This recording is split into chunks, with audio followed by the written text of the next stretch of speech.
कि पूरे भारतवर्ष में कितने रेल हैं?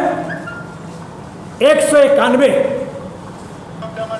और 191 में 106 रूट हमारा बिकने जा रहा है। 151 में 106 बिकेगा, आपके पास बचेगा क्या?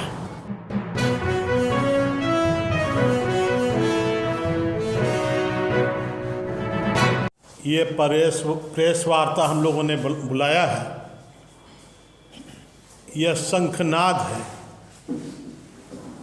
भारतीय रेल निजीकरण के विरुद्ध में।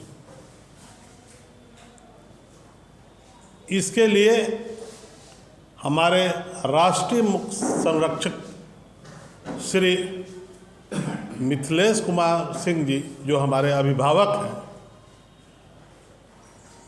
बहुत सारी बात निचोड़ कर आपके बीच में रख दिया कि क्या उद्देश्य है, देश कहाँ जा रहा है और हमको क्या करना चाहिए, हम भारतीयों को क्या करना चाहिए।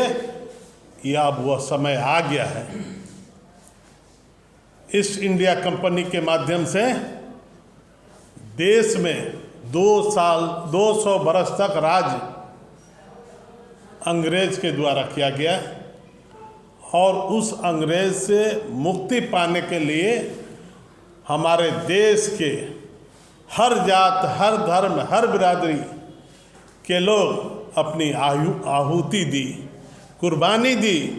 उसके बाद देश आज़ाद हुआ और फिर यह चंद पूंजीपति घराने के लोग जो हमारी राष्ट्रीय संपत्ति को खरीद रही है, हमारी सरकार उनके हाथों में दे रही है। अब धीरे धीरे यह 47 के पहले चला जाएगा यह हमारा देश, फिर पुनः हम गुलाम होंगे। इस गुलामी को की जंजीर न पड़े, हम खड़े हो। जब पूरा गुलाम ही हो जाएगा, आप तब खड़े हो तो फिर कोई बात तो नहीं रह जाएगी, बहुत लंबा संघर्ष हो जाएगा। लेकिन अगर हम अभी भिड़े हुए हैं गुलामी के बचाने के लिए कि हम गुलाम नहीं हों, तो निश्चित तौर पर ये अखिल भारतीय रेल बचाओ देश बचाओ संघर्ष समिति या कोई राजनीतिक पार्टी का नहीं है, ये आम आवाम की आवाज़ है और बक्सर से इसका शुभारंभ हो रहा है। 25 अगस्त दिन मंगलवार 2020 को 10 बजे दिन में प्रशासन हम पर दबाव डाल रहा है।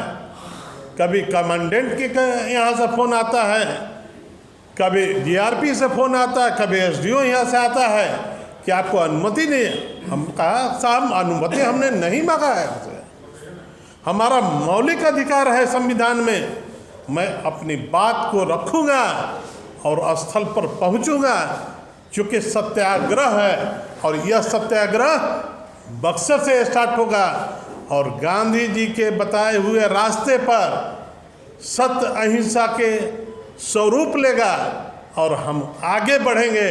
और आपके कानून में अगर डंडे चलाने का प्रावधान है, गोली मारने का प्रावधान है, जेल भेजने का प्रावधान है, तो मैं सहर्ष स्वीकार करूंगा। लेकिन हम डरेंगे नहीं, पीछे मुड़ेंगे भी नहीं, भागेंगे भी नहीं, लेकिन पहुंचेंगे जरूर और यह राष्ट्र को संदेश देंगे। फिर हम बहुत शॉर्ट में ही आपको यह कह देना चाहते हैं कि आपके माध्यम, आप मीडिया बंधुओं के माध्यम से मैं चाहता हूं कि यह संदेश देश के अंदर में पहुंचे और हमारे इतने नौजवान साथी जो इर्द गिर्द हैं, हम चाहेंगे कि कैमरामैन साहब से कि इन सारे साथियों का फोटो ले लें, क्योंकि ये सब संगठन के लोग हैं। कोई युवा संगठन है, कोई छात्र संगठन है, कोई महिला मतलब हर संगठन से है, कोई जायसवाल संगठन है, तमाम संगठन के लोग और देश के नामचीन हस्ती आदरणीय जसवंत सिन्हा जी भी हैं, उपेंद्र कुशवाहा जी भी हैं, अरुण कुमार जी हैं, देवेंद्र यादव जी भी हैं, सदर विधायक मुन्ना तिवारी जी भी हैं, दाऊद अली जी भी आ रहे हैं और तमाम गिरियाजे जी भी हैं जो वरिष्ठ वकील भी हैं, और अनिल कुमार जनतांत्रिक विकास पार्टी चलाते हैं, वो भी इस आंदोलन में हैं। पूर्व सांसद तेज नारायण सिंह जी भी हैं। यानी कि हर दल हर जमात, अगर किसी कहीं हमारी भूल हो गई, किसी को नहीं आमंत्रण पहुंचा, तो मैं हाथ जोड़कर आपके माध्यम से निवेदन करूंगा कि यह आपका आंदोलन है, ये राष्ट्र को बचाने का आंदोलन है, राष्ट्र के धरोहर को बचाने का आंदोलन है, और इसका शंखनाद 25 अगस्त से हम लोग करेंगे और आपका सहयोग अपेक्षित है। धन्यवाद। जब कभी राजशाही व्यवस्था था, हमारे पुरखों की भूल, हमारे राज सत्ता की भूल, राजाओं की भूल कि कोई बनियादम करने के लिए हमारे देश में आता है और हमको गुलाम बना लेता है, और 200 से 250 बरस तक हम गुलाम रहे, और उस गुलामी की बेड़ी को भी काटने के लिए देश में कोई पैदा नहीं हुआ। तो शाहाबाद की धरती से एक व्यक्ति पैदा लिया जिसको स्वतंत्रता संग्राम का जनक कहा जाता है, वीर कुंवर सिंह। आज देश में ठीक वही स्थिति पैदा हो रही है कि जितने हमारे सार्वजनिक उपकरण थे, चाहे वो संचार हो, खदान हो, जंगल हो, पहाड़ हो, सब व्यापारिक कंपनियों के हाथ बिक्री किया जा रहा है। जबकि हमारे यहाँ ही कभी आप लोग के जैसा विद्वान, हो सकता है शशांक ही उस जमाने में हो, कि जहाँ एक मंत्र आया, उदार चरिता नाम वसुदेवे कुटुंबकम, उसका भी सृजन स्थल बक्सर है, जहाँ से पूरी दुनिया की हम भला सोचते हैं, परंतु हमारी अजराज सत्ता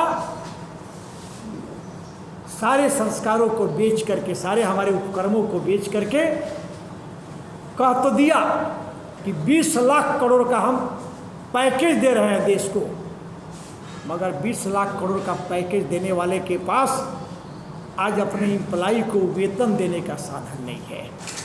आज वह पैसा नहीं है। अब उसकी पूर्ति करने के लिए कहीं संचार बिक रहा है, हालाना कहीं संचार बिक रहा है, कहीं खदान बिक रहा है, कहीं पहाड़ बिक रहा है। अब आते आते जो सबसे बड़ा हमारे देश के नौजवानों का भोजन का स्रोत था, जीविका चलता था, वह सबसे बड़ा उपक्रम देश का रेल मंत्रालय भी बिक रहा है। रात यदि आप लोग न्यूज़ सुने होंगे, 11 बजे रात में मैं सुन रहा था, जो सबसे खतरनाक न्यूज़ है, और कोई नहीं सुना होगा, हमारे भाई शशांक निश्चित सुने होंगे कि पूरे भारतवर्ष में कितने रेल हैं? 191, और 191 में 106 रूट हमारा बिकने जा रहा है। 151 में 106 बिकेगा, आपके पास बचेगा क्या? अब हमारे यहाँ जो बेरोजगार लड़के पैदा होंगे, वो जीविका खोजने के लिए कहाँ जाएंगे? उनका स्रोत क्या होगा? अब वो किसके हाथ में जा रहा है? अदानी के हाथ में, अंबानी के हाथ में, पता नहीं किसके किसके हाथ में जा रहा है। अब वो जाएगा तो क्या करेगा?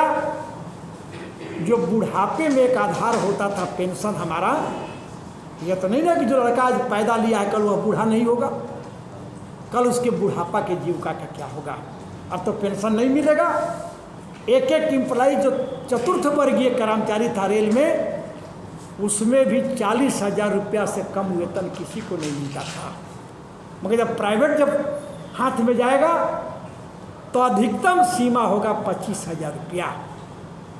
8,000 से शुरू होगा, 25,000 तक जाएगा। यानी अब आप गवर्नमेंट एम्प्लॉई नहीं रहिएगा, आप दैनिक मजदूर के रूप में काम कीजिएगा, जिसमें आपका कोई फंडामेंटल राइट नहीं होगा। और जो सबसे खतरनाक चीज़ आ रहा है कल से, कि जो हम लोग मजदूर संगठन बनाते थे, कभी नए उसमें काम करता था, हम तो खैर कहीं मजदूर संगठन में नहीं रहे हैं, परंतु नयन के नेतृत्व में कई जगह जाने का मौका मिला था।